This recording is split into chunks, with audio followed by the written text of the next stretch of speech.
Sermon sur l'Évangile de Jean, volume 6, pour la brebis perdue, volume 1,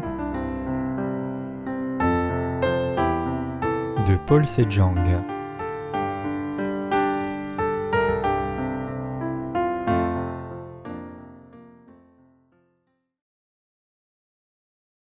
Devons-nous aller nous laver à la piscine de Siloé?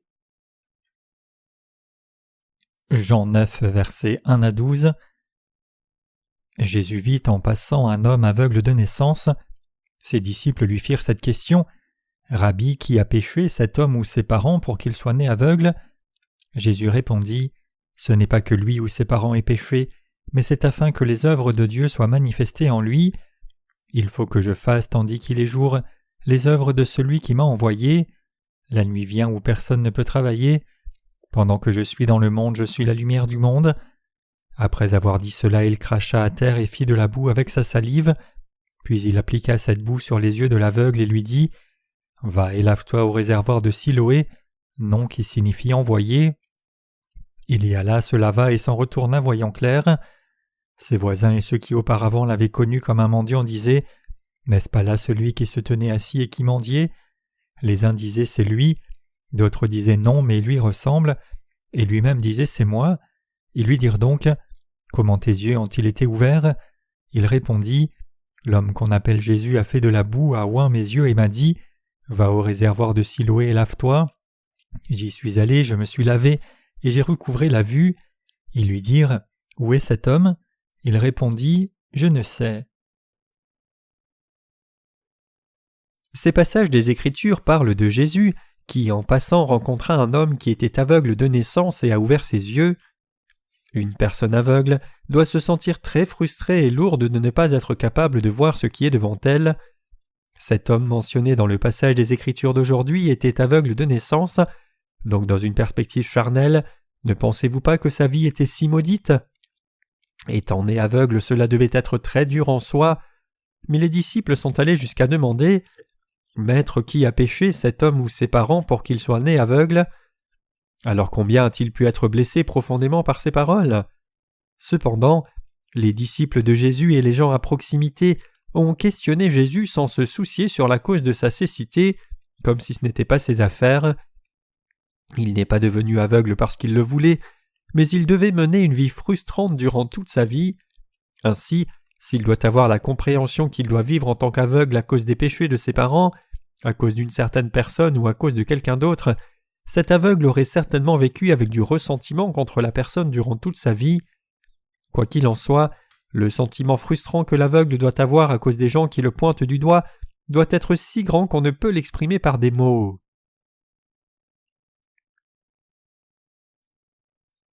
Pourquoi les humains sont-ils nés comme aveugles spirituellement? Le Seigneur dit: « Ce n'est pas que lui ou ses parents aient péché, mais c'est afin que les œuvres de Dieu soient manifestées en lui. » Jean 9, verset 3. Cela signifie qu'il était devenu aveugle pour révéler les œuvres de Dieu.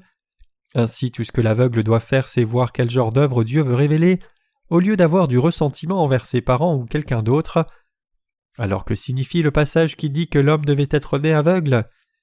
Ce passage signifie que c'était la volonté de Dieu que tout le monde naisse fondamentalement pécheur quand on est sur terre. La Bible dit que tout le monde est né pécheur, tout comme tout le monde est devenu pécheur à cause du péché d'un seul homme, Adam. Romains 5, verset 12. Donc que pourrait être un pécheur si un aveugle spirituel fondamentalement? Combien frustrant est-ce d'être aveugle spirituellement? Même si les yeux de la chair sont ouverts, puisque les yeux spirituels sont fermés, une personne est aveugle, et même si la personne lit la Bible, cette personne est incapable de réaliser l'authentique évangile de l'eau et l'esprit.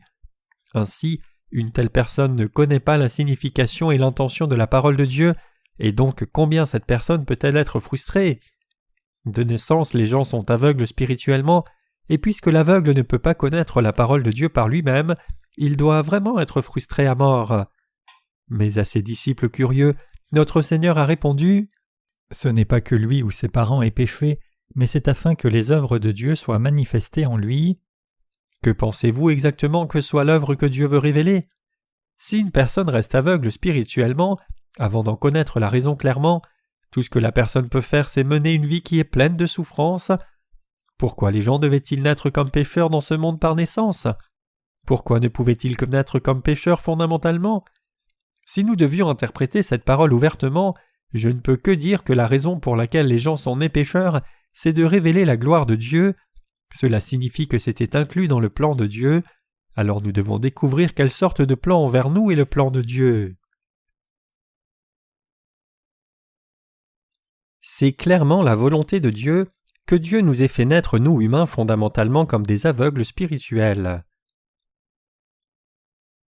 Cette volonté, c'est que nous devenions un enfant de Dieu sans péché en croyant à la rémission des péchés, c'est-à-dire dans notre Seigneur qui est descendu sur cette terre et a expié tous nos péchés par l'eau et le sang pour nous.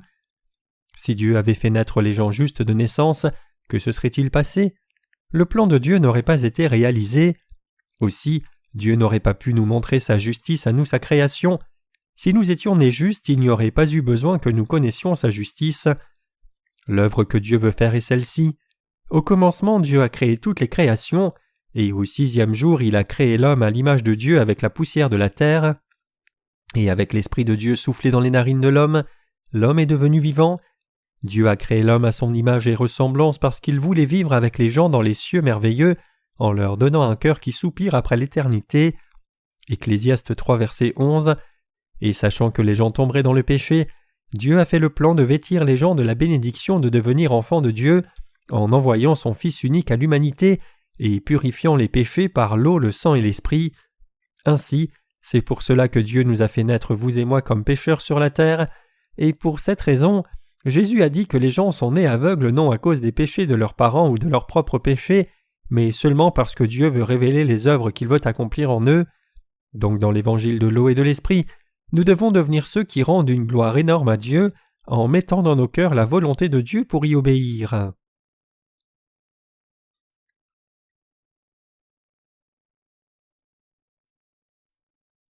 L'œuvre que Dieu veut réaliser sur les humains. L'œuvre que Dieu veut faire, c'est changer tous les pécheurs en enfants de Dieu en les faisant naître de nouveau par l'évangile de l'eau et de l'esprit. Les gens sont tous nés du sein de leur mère, mais une fois que les gens croient dans l'évangile de l'eau et de l'esprit donné par Jésus et reçoivent la rémission des péchés, ils naissent de nouveau comme enfants de Dieu. Cela signifie que l'âme morte des gens est ramenée à la vie quand leurs yeux spirituels s'ouvrent par la puissance de la vérité de l'Évangile. Tout comme une larve devient une cigale, une personne est aussi née de nouveau en croyant dans l'Évangile de l'eau et de l'Esprit de Jésus-Christ dans son cœur, après être né une fois comme humain, et en étant purifié de tous les péchés, blanc comme neige, l'on devient une personne juste, un enfant de Dieu. En d'autres termes, en croyant dans l'Évangile de l'eau et de l'Esprit, une personne devient un enfant de Dieu qui partage la nature divine. Dieu dit que c'est cela naître de nouveau. Nous pouvons facilement voir dans l'environnement naturel qu'une larve dans l'eau devient une libellule et qu'une chenille devient un papillon. Ainsi, même si les gens sont nés sur la terre en portant la chair, il y a un moyen de naître de nouveau, et c'est de devenir le peuple de Dieu en croyant dans l'évangile de l'eau et de l'esprit.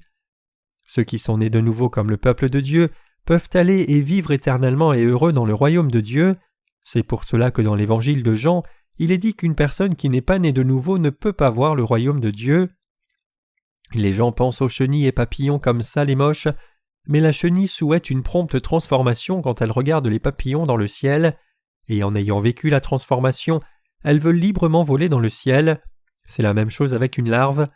Pour sa vie de cigale qui ne va durer que quelques semaines, une larve vit sous terre pendant environ 6 ans, et même après avoir passé ce temps, elle ne devient pas tout de suite une cigale.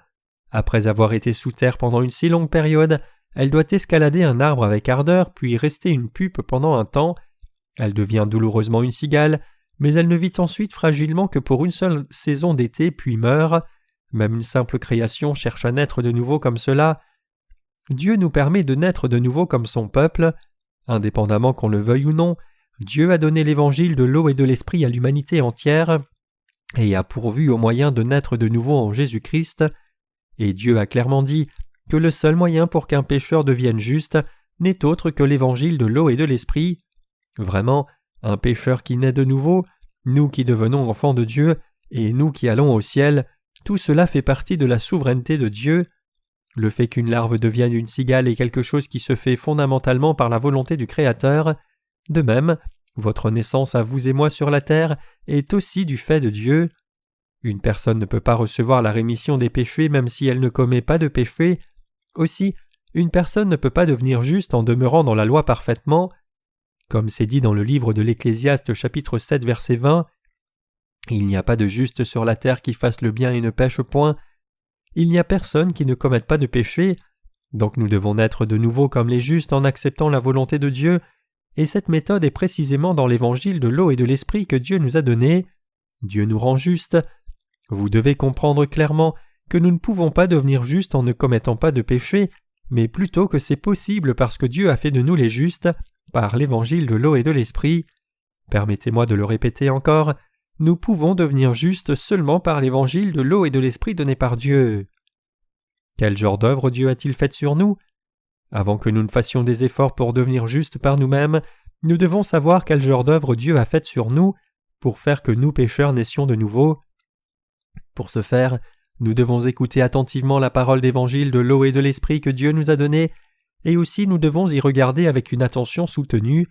Puisque Dieu nous a sauvés par l'évangile de l'eau et l'esprit, nous pouvons être sauvés en croyant dans cette vérité. Néanmoins, la plupart des chrétiens continuent de mener une vie religieuse avec ferveur, inconscients de la parole de Dieu. Ils tentent à penser qu'aussi longtemps qu'ils font des efforts dans tout ce qu'ils peuvent faire, que ce soit la prière et le jeûne, les dons, l'œuvre missionnaire et le bénévolat, ils recevront le salut. Il y a aussi beaucoup de gens qui pensent que le salut peut s'expliquer par l'équation suivante: foi en Jésus-Christ plus propre mérite à soi égale salut. Cependant, c'est une fonction incorrecte et une réponse incorrecte. Au sujet d'un pécheur qui naît de nouveau, même pas 0,1% de ses propres actes n'en fait partie. Un pécheur qui naît de nouveau, c'est entièrement l'œuvre de la rédemption qui appartient à Dieu. Le fait que nous devenions le peuple de Dieu et les justes est en entier la grâce de Dieu et rien d'autre. S'il y avait même 0,1% de nos mérites à ajouter, rien n'en sortirait. Notre Seigneur est né sur cette terre pour faire que les pécheurs naissent de nouveau, et il a vécu sur la terre pendant 33 ans. Il a accompli cette mission par l'évangile de l'eau et de l'esprit. Cependant, les gens ne peuvent pas naître de nouveau parce qu'ils ne connaissent ni ne croient dans l'œuvre accomplie par Jésus. Puisqu'ils sont dans l'état d'aveugle spirituel, ils ne peuvent pas comprendre la vraie signification de la parole de Dieu, même s'ils lisent la Bible de leurs yeux. Dieu a déjà accompli le salut et l'a clairement marqué dans la Bible, donc nous devons ouvrir nos yeux spirituels et voir parfaitement l'évangile que Dieu nous a donné. Le passage des Écritures d'aujourd'hui montre l'œuvre que notre Dieu veut accomplir sur les pécheurs. Pour guérir l'aveugle, notre Seigneur a craché par terre, a fait de la boue avec la salive et l'a mis sur les yeux de l'aveugle. Jésus est Dieu et le Créateur. Tout ce que Jésus avait à faire, c'est dire une simple phrase « Sois guéri ». Mais pensez-vous que Jésus a guéri l'aveugle en crachant sur la poussière, la mélangeant et la mettant sur ses yeux parce qu'il n'avait pas de puissance? Non. Dans ce passage, ce que notre Seigneur veut nous dire est montré. Le Seigneur a mélangé de la terre avec sa salive et a ouvert les yeux de l'aveugle pour que non seulement ceux qui voyaient l'homme aveugle être guéri, mais aussi les gens de cette génération présente puissent connaître le secret de la purification du péché montré dans ce passage et recevoir alors la rémission des péchés. Quand le Seigneur a craché par terre, fait de la boue avec la salive et oint les yeux de l'aveugle, il a dit « Va te laver au réservoir de Siloé » Jean 9, verset 7. En traduisant, le mot Siloé signifie « envoyé ». Considérons un instant qu'il y ait une personne aveugle parmi vous maintenant. Si je devais mettre de la boue sur les yeux que j'aurais faite avec ma salive, et si je disais à l'aveugle d'aller se laver à la piscine de Siloé, cet aveugle ouvrirait-il réellement les yeux? Cette méthode n'est pas le moyen pour qu'un aveugle ouvre les yeux. Plutôt, nous devons trouver la signification spirituelle de ce récit. Ce passage nous dit combien nous, humains, sommes maudits du moment que nous naissons sur cette terre, et il dit aussi dans quelle malédiction nous sommes nés et sommes destinés à recevoir. En d'autres termes, ce passage nous parle des péchés des humains et du jugement pour ces péchés. Nous sommes nés avec des péchés, et si nous avons des péchés, alors quel en est le prix? C'est précisément la mort spirituelle. Peu importe combien quelqu'un vit avec extravagance dans ce monde et combien quelqu'un connaît la Bible, si cette personne a encore des péchés dans son cœur pour ne pas être née de nouveau, alors où ira cette personne à l'avenir? La personne ira en enfer. La personne ne peut qu'être jetée dans le lac de feu et de soufre. Une telle vie est maudite. Le Seigneur nous dit que si nous qui sommes nés pécheurs ne recevons pas la rémission des péchés, nos vies elles-mêmes sont maudites.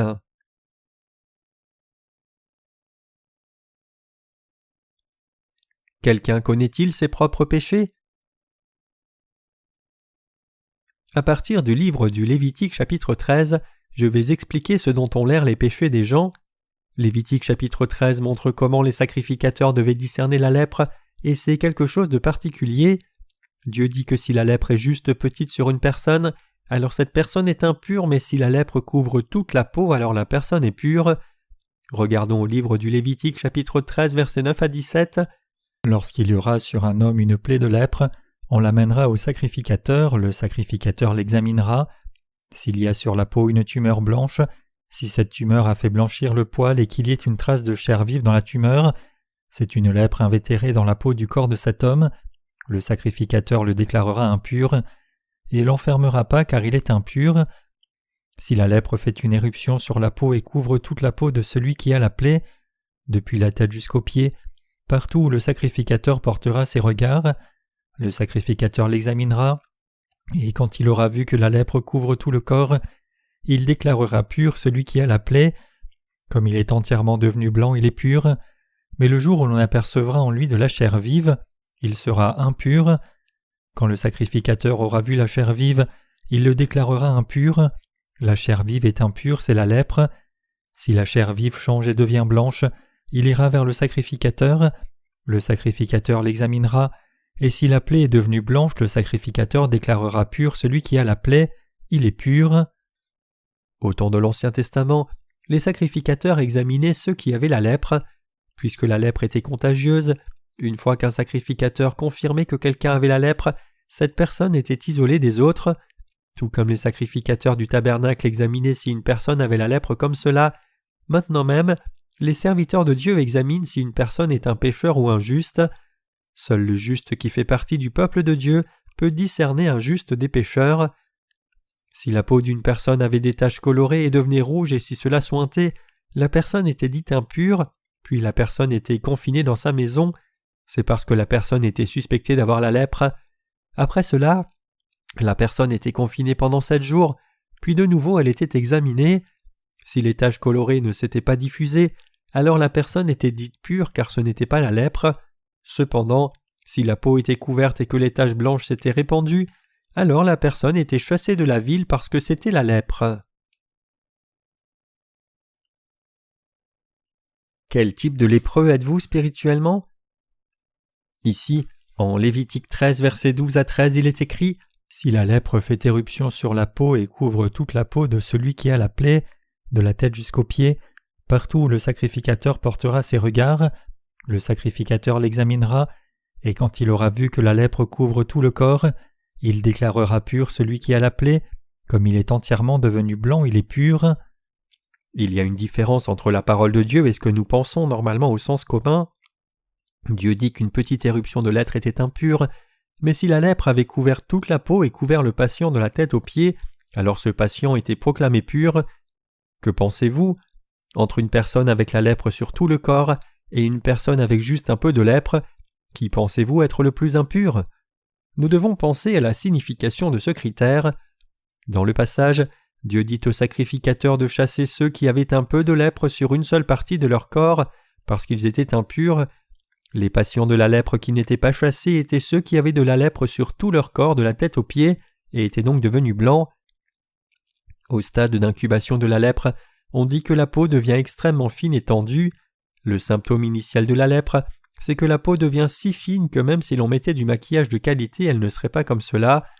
La peau devient d'un blanc laiteux comme cela, puis elle commence à craquer en plaies. Les traits du visage et les oreilles se fendent, et en commençant par suinter par les plaies, le corps commence à pourrir. En commençant comme cela, les joints du corps commencent à se relâcher les uns après les autres.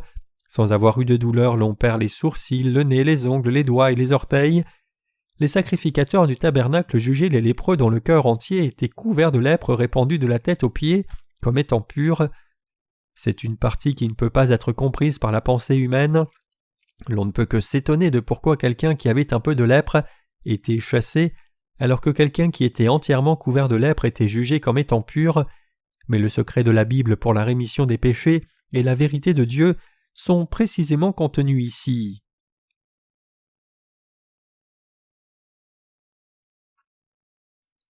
tous les humains étaient pécheurs devant Dieu.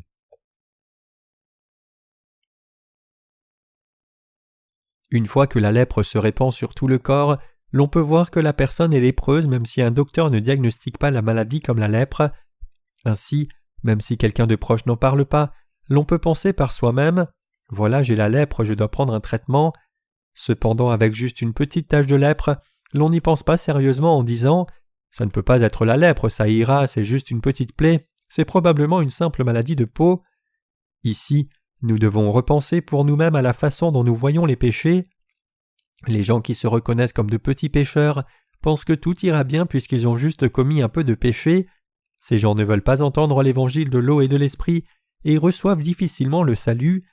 Ces gens ne peuvent pas recevoir la rémission des péchés et c'est pour cela que Dieu dit que quelqu'un comme cela est plus impur.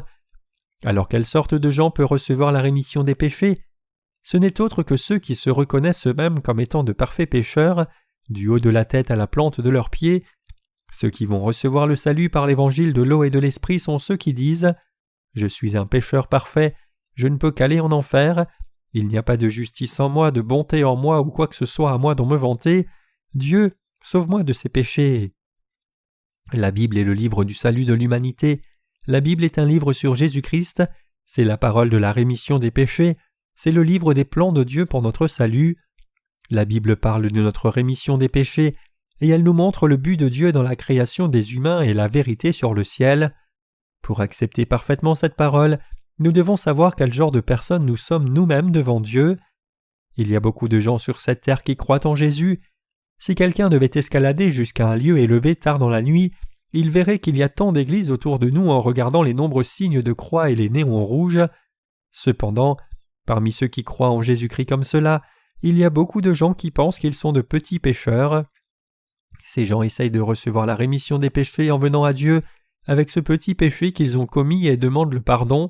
« Cher Dieu, j'ai commis tel et tel péché, c'est tout. S'il te plaît, pardonne ces péchés. » Au lieu d'essayer de recevoir la rémission des péchés et de naître de nouveau fondamentalement, en croyant dans l'évangile de l'eau et de l'esprit, ils demandent seulement le pardon de ces péchés particuliers qu'ils reconnaissent eux-mêmes. Les gens comme cela sont-ils acceptés devant Dieu? Sont-ils ceux qui croient en Jésus correctement? Dieu n'approuve pas ces gens comme ses enfants. Du point de vue de Dieu, les pécheurs complets sont ceux qui vont naître de nouveau. Si vous continuez de penser que vous êtes juste un petit pécheur, essayez de penser à certaines choses de plus.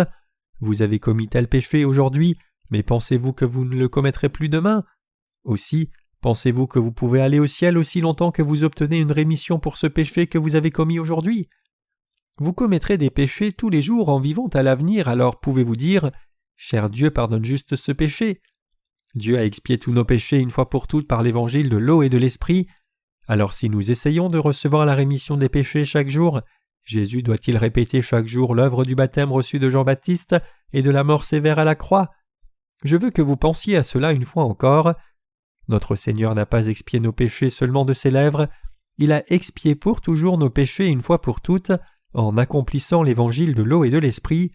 Si vous croyez cela, vous n'avez pas besoin de mendier pour la rémission des péchés jour après jour.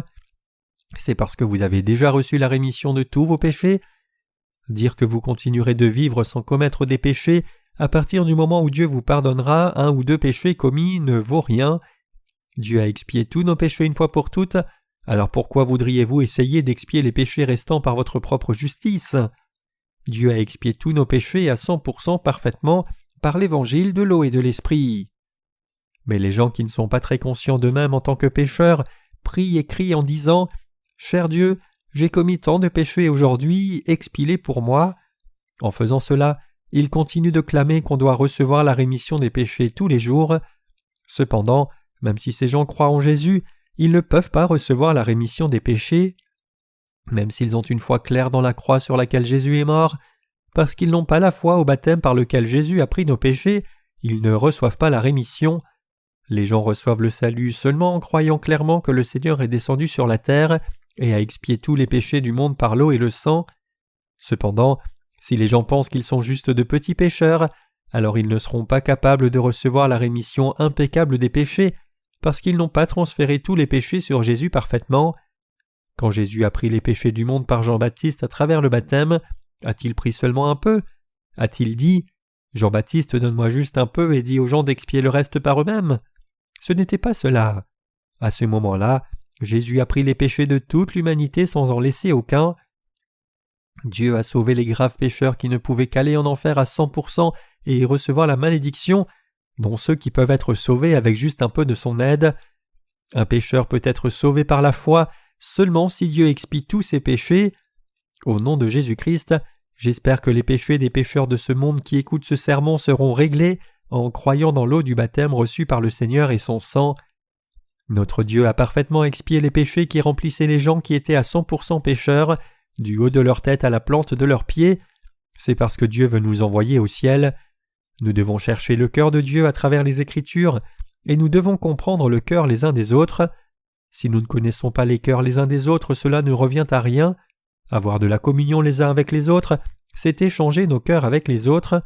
Ce n'est pas avoir des conversations sur le monde et ce ne sont pas juste des gestes. C'est parler de son cœur avec sincérité. Et alors que quelqu'un écoute le cœur de l'autre, les deux cœurs s'échangent. Aussi, c'est savoir du cœur ce que l'on doit faire pour l'autre.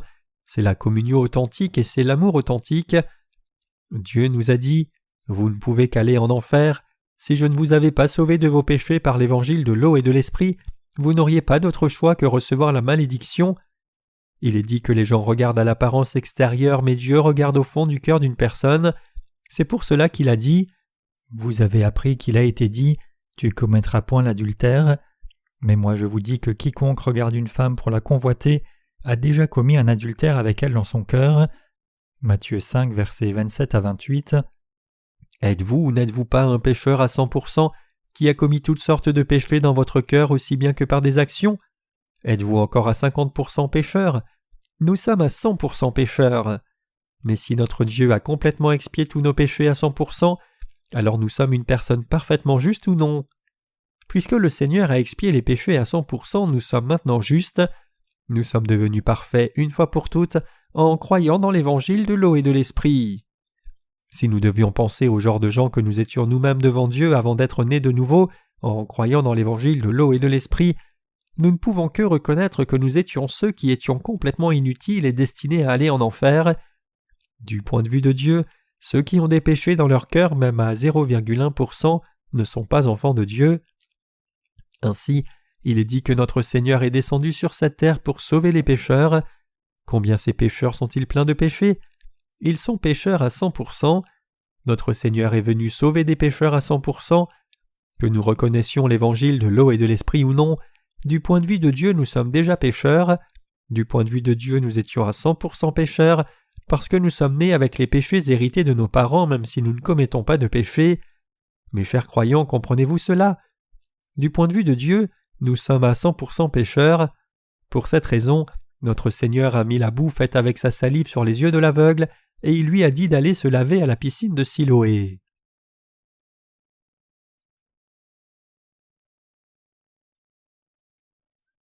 La foi correcte. Pourquoi le Seigneur a-t-il dit à l'aveugle d'aller se laver à la piscine de Siloé? Nous savons que les apôtres apparaissent dans le Nouveau Testament. Le mot apôtre signifie envoyé par Dieu. Siloé signifie aussi envoyé. Pour recevoir l'authentique rémission des péchés, l'on doit aller se laver dans laquelle Jésus a reçu le baptême. Une personne ne va pas mieux juste en allant se laver à la piscine de Siloé, ne connaissant rien de la vérité. Bien sûr, l'homme aveugle a été guéri parce qu'il avait obéi à la parole du Seigneur, mais en réalité, notre Seigneur a donné aux pécheurs la rémission du péché, qui permettait aux pécheurs d'être guéris de la maladie du péché. En crachant par terre et faisant de la boue avec la salive, nous avons reçu la rémission des péchés en croyant cela.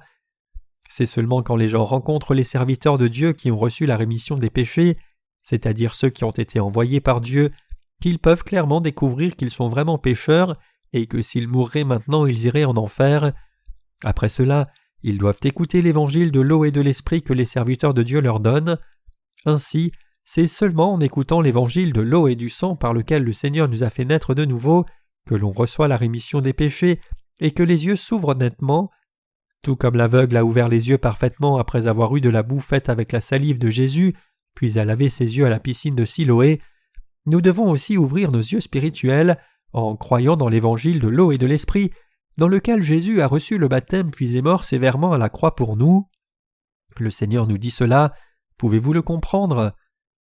Peu importe combien un pécheur peut être atroce et souillé, si cette personne entend et croit dans l'évangile de l'eau et de l'esprit donné par ceux qui sont nés de nouveau, par l'évangile de l'eau et de l'esprit, cette personne peut recevoir la rémission des péchés. Tout comme un aveugle ne peut pas lire la Bible même s'il essaye, un pécheur ne peut pas non plus interpréter la parole de Dieu par lui-même, ni comprendre la vérité connue dans la Bible. Pour cette raison, une telle personne doit écouter et croire la parole de Dieu donnée par ceux qui sont vraiment nés de nouveau, en croyant dans l'évangile de l'eau et de l'esprit. Au second livre des Rois chapitre 5, un commandant nommé Naaman apparaît. Il était commandant de l'armée de Syrie, et il était un homme grand et honorable aux yeux de son maître, parce qu'il avait donné la victoire au roi de Syrie. Il était aussi un homme puissant de valeur, mais lépreux. Bien qu'il ait eu toutes les choses nécessaires sur cette terre, il était dans la misère à cause de sa maladie. Donc pour guérir la maladie, il est allé trouver Élisée, un serviteur de Dieu. Selon la pensée de Naaman, la lèpre allait être guérie seulement si Élisée venait personnellement, poser ses mains sur sa tête, prier en langue en disant « la di la di la la la ». Donc il est venu faisant un long chemin vers Israël.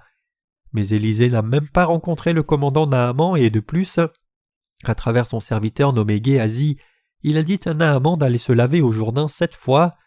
Au départ, quand Naaman a entendu cela, il s'est mis en colère. D'une perspective humaine, il avait toutes les raisons de se fâcher car Élisée a seulement transmis les paroles nécessaires en envoyant un simple serviteur au lieu de sortir pour l'accueillir, lui commandant de l'armée d'un grand pays. Donc il a voulu rentrer dans son pays. Mais à ce moment-là, l'un des serviteurs l'a dissuadé de le faire. Les serviteurs ont persuadé le commandant Naaman en disant « Mon père, si le prophète t'eût demandé de faire quelque chose de difficile, ne l'aurais-tu pas fait? Combien plus dois-tu faire ce qu'il t'a dit? Lave-toi et sois pur. » Le serviteur disait à Naaman au moins d'essayer, car il ne serait pas trop tard pour rentrer en Syrie, amener l'armée et annihiler ce pays, si les paroles n'étaient rien que mensonges. Entendant ces paroles, le commandant Naaman a jugé qu'il y avait une certaine vérité. Alors disant « Bon, je vais essayer », il est allé au Jourdain, a enlevé ses vêtements et s'est lavé 7 fois. Alors sa lèpre a été guérie et sa chair a été restaurée comme celle d'un petit enfant. Ainsi, les péchés des gens peuvent seulement être guéris par l'eau et le sang, non en parlant en langue ou certains miracles. Alors les eaux du Jourdain par lesquelles on reçoit la rémission des péchés se trouvent dans l'Ancien Testament. Cet évangile du Jourdain est le secret du baptême de Jésus, de la nouvelle naissance et de la rémission des péchés. Ce qui peut sauver les pécheurs de tous leurs péchés, c'est précisément l'évangile de l'eau et de l'esprit. Vous devez croire dans l'évangile de l'eau et de l'esprit pour naître de nouveau. Connaissez-vous et croyez-vous au baptême d'eau que Jésus a dû recevoir au Jourdain? Jésus dit qu'il a sauvé tous les péchés par l'eau, le sang et l'esprit. Jésus nous a parfaitement sauvés, vous et moi, par l'eau et l'esprit, et il dit que seuls ceux qui sont nés de nouveau en croyant cette vérité peuvent entrer dans le royaume de Dieu. Tout comme le commandant Naaman, ceux qui ne sont pas encore nés de nouveau essayent juste de reculer au lieu d'obéir à la parole de Dieu, pensant que la parole diffère de leurs pensées. Ils reçoivent la rémission des péchés, mais ensuite ils essayent de devenir justes en pensant que cela ne convient pas à leurs pensées et disant « Je pense à la rémission des péchés comme ce qui suit. Il faut que le feu vienne dans mon cœur et aussi il faut qu'il y ait l'imposition des mains d'une grande manière, un roulement de tambour, des pleurs et des prières fortes. » Cependant, Dieu n'a pas sauvé l'humanité par la plénitude émotionnelle. Si quelqu'un essaye de recevoir le salut par une plénitude émotionnelle, c'est un faux salut. Si vous voulez recevoir la rémission des péchés, vous devez rejeter vos propres pensées. Si vous osez essayer de recevoir la rémission des péchés par vos propres pensées, vous échouerez à chaque fois. Si vous ne rejetez pas vos propres pensées et ne croyez même pas dans l'évangile de l'eau et de l'esprit par lequel Jésus a expié tous nos péchés, vous irez infailliblement en enfer. Sachant que Jésus allait mettre sur ses yeux de la boue faite avec sa salive, si l'aveugle avait résisté en disant qu'il ne le voulait pas, il n'aurait pas pu ouvrir les yeux. S'il avait pensé « Même sans cela, j'ai été traité avec mépris comme un aveugle-né, et toi tu veux mettre de la boue faite avec de la salive sur mes yeux? Vraiment penses-tu qu'un aveugle n'a aucune estime de soi ?»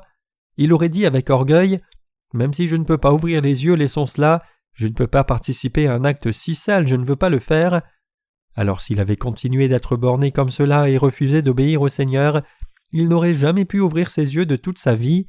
mais l'aveugle a consacré tout ce qu'il avait à Jésus. Vous devez aussi rejeter votre propre estime de vous pour recevoir la rémission des péchés. Celui qui a fait que le commandant Naaman entende l'Évangile était une petite fille et Géasi. Les serviteurs de Dieu qui font l'œuvre de Dieu peuvent sembler inutiles avec une apparence méprisable de l'extérieur, mais Dieu agit d'une façon qui est différente de notre pensée humaine. Notre Seigneur n'a pas non plus affiché sa majesté quand il est venu sur la terre. Vraiment, notre Seigneur s'est abaissé plus bas que les gens communs, et en s'abaissant lui-même, il a rencontré et s'est fait ami des pauvres, malades et pitoyables. Aussi, il les a sauvés de tous leurs péchés. Aussi, en ces temps maintenant, notre Seigneur veut remettre les péchés des gens. Tout comme il était avec les petits quand il était sur terre il y a environ 2000 ans, il veut encore être avec ceux qui ont un cœur humble, réalisant qu'ils sont eux-mêmes des pécheurs complets. Je veux que vous connaissiez ce fait. Je parle du fait même que pour recevoir la rémission des péchés, vous devez rejeter vos propres pensées. Les gens, indépendamment de qui ils sont, ont leurs propres pensées et standards. Avez-vous un standard de vous-même qui dit « L'on reçoit la rémission des péchés de telle et telle façon » Vous devez rejeter cela. Pour naître de nouveau, vous devez rejeter tous les styles, standards et pensées de vous-même. Vous devez les rejeter puis recevoir l'évangile de l'eau et de l'esprit que Dieu vous donne. Le Seigneur dit à l'aveugle « Va te laver à la piscine de Siloé ». Cela signifie que nous devons rencontrer les apôtres envoyés par Dieu, en d'autres termes les gens qui ont été envoyés par Dieu. Les pécheurs doivent rencontrer les justes envoyés par Dieu. Cela signifie en d'autres termes que vous devez rencontrer ceux qui ont reçu la rémission des péchés par l'évangile de l'eau et de l'esprit avant vous. Quand vous rencontrez une personne juste qui a reçu la rémission des péchés par l'évangile de l'eau et de l'esprit, vous pouvez recevoir la rémission complète des péchés. Siloé désigne les serviteurs de Dieu qui diffusent l'évangile de la justice de Dieu, et l'aveugle désigne les pécheurs qui doivent recevoir la rémission des péchés. Chaque pécheur doit rencontrer ceux qui diffusent l'évangile de l'eau et de l'esprit sans faute. Le passage des Écritures d'aujourd'hui dans le livre des Jean chapitre 9 parle de cela. Dans le livre de Jean chapitre 9, tout ce que l'aveugle a fait c'est entendre la parole de Jésus dans laquelle on lui a dit d'aller se laver à la piscine du Siloé. Il est allé se laver, puis il est revenu avec une bonne vue. Tout comme il est dit « Or la foi vient de ce qu'on entend et ce qu'on entend de la parole de Christ » Romains 10, verset 17. Si vous allez dans l'église de ceux qui sont nés de nouveau, les péchés de votre cœur disparaissent complètement. En écoutant et croyant dans l'évangile de l'eau et de l'esprit, vous devenez comme le passage des Écritures dans le livre d'Ésaïe qui dit « Si vos péchés sont pourpres, ils deviendront blancs comme neige. S'ils sont comme le cramoisi, ils seront comme la laine. » Ésaïe 1, verset 18. Ainsi, notre Seigneur a complètement effacé tous nos péchés par l'évangile de l'eau et de l'esprit. Les disciples de Jésus étaient tous des justes. Maintenant même dans ce monde y a-t-il des justes? Oui, il y en a. Ce ne sont autres que ceux qui sont nés de nouveau par l'évangile de l'eau et de l'esprit. Jésus est venu sur cette terre dans la chair humaine et a pris tous nos péchés par le baptême qu'il a reçu de Jean-Baptiste. Puis pour nous réconcilier avec Dieu, il s'est donné lui-même comme propitiation. Notre Seigneur a fait de nous des justes par l'eau et le sang. Donc nous devons savoir que les humains sont pécheurs de naissance. Nous devons réaliser que Jésus a effacé tous les péchés en nous donnant, à nous qui étions nés pécheurs, l'eau et le sang, et qu'en recevant sévèrement tout le jugement à notre place, il a fait que ceux qui croient dans cette vérité naissent de nouveau comme enfants de Dieu. Quel genre de pécheurs sommes-nous, nous humains? Nous sommes les pires pécheurs qui commettent d'innombrables péchés, retiennent le péché dans leur cœur et commettent des actes pécheurs jusqu'à la mort. Cependant, puisque le Seigneur a tant aimé des pécheurs comme nous, il a purifié tous nos péchés par l'évangile de l'eau et de l'esprit. À travers le récit de l'aveugle revenant avec une bonne vue après que le Seigneur lui ait dit de se laver à la piscine de Siloé, il nous parle du salut donné par l'eau et l'esprit. Ainsi, un pécheur reçoit la rémission des péchés en croyant en Jésus à travers l'évangile de l'eau et de l'esprit. Tout ce que vous devez faire, c'est aller vous laver à la piscine de Siloé. Je voudrais vous parler de la façon dont je suis lavé et j'ai lavé mes yeux à la piscine de Siloé. Cela fait maintenant près de 30 ans que j'ai commencé à croire en Jésus. Mais pendant les 10 premières années de vie chrétienne, j'ai vécu comme un pécheur chrétien. Pendant ces 10 ans, alors que j'étudiais la théologie, j'étais en agonie constante à cause des péchés dans mon cœur, mais le Seigneur m'a rencontré. Avant que je ne sois né de nouveau, quand je lisais la Bible, je ne pouvais saisir le vrai sens de la parole, parce que j'étais aveugle spirituellement si sérieusement que je ne voyais que le noir des lettres et le blanc du papier. Par moments je lisais avec émotion, mais cette plénitude émotionnelle ne durait pas longtemps, et très souvent, je ne faisais que parcourir en me disant « ce qui est noir ce sont les lettres et ce qui est blanc c'est le papier ». Il y a une caractéristique commune à tous ceux qui croient en Jésus sans être nés de nouveau. Au début de leur foi en Jésus, croire en Jésus fait qu'ils se sentent vraiment bien, mais quand ils croient de plus en plus, ils deviennent lourds à cause des péchés qui sont encore dans leur cœur. Quelqu'un qui est en agonie à cause des péchés qui le tourmentent dans son cœur, en dépit d'avoir foi en Jésus, est une preuve claire que la personne n'est pas née de nouveau. À l'époque, puisque je croyais seulement au sang de la croix sans être conscient de l'évangile de l'eau et de l'esprit, je n'étais pas non plus capable de recevoir la rémission des péchés. Cependant, une fois que vous recevez la rémission des péchés par l'évangile de l'eau et de l'esprit, vous ne vous inquiétez plus des problèmes du péché. C'est parce que tout a été résolu. Pour recevoir la rémission des péchés, vous devez attentivement examiner pour vous si vous vous reconnaissez clairement comme pécheur, qui ne peut vraiment qu'aller en enfer.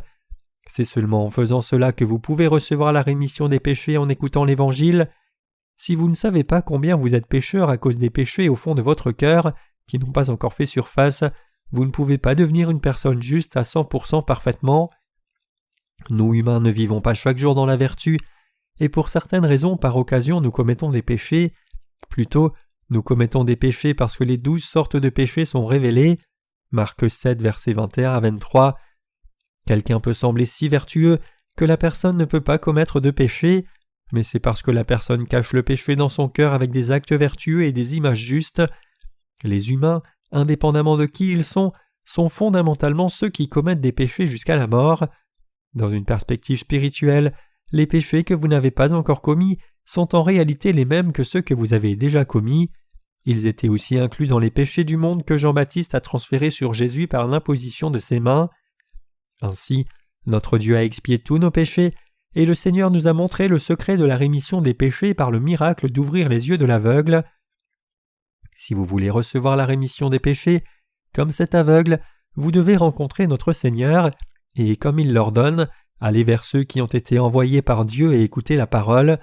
Le Seigneur nous a donné le récit de l'aveugle pour nous enseigner cela.